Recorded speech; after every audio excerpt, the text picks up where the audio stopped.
Japan کتنا ترقی یافتہ کنٹری ہے, میڈ ان جاپان اگر کسی چیز پہ لکھا ہوا ہو, بشرطے کہ جاپان ہی میں لکھا ہو, ورنہ ہمارے یہاں بھی لکھ دیا جاتا ہے میڈ ان جاپان. جاپان میں ہی کسی چیز پر اگر میڈ ان جاپان لکھا ہوا ہو تو آپ آنکھ بند کر کے اس کو خرید لیتے ہیں. لیکن جو بندہ جاپان میں پیدا ہو رہا ہے وہ پائیدار نہیں ہے.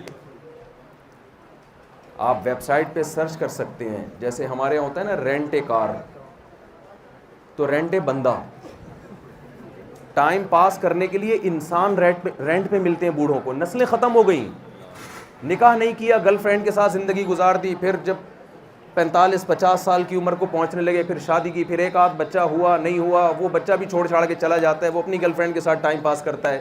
گرل فرینڈ کا آپ کی ماں کے ساتھ, آپ کے باپ کے ساتھ کوئی رشتہ نہیں ہے, وہ فیملی ممبر نہیں ہے آپ کا.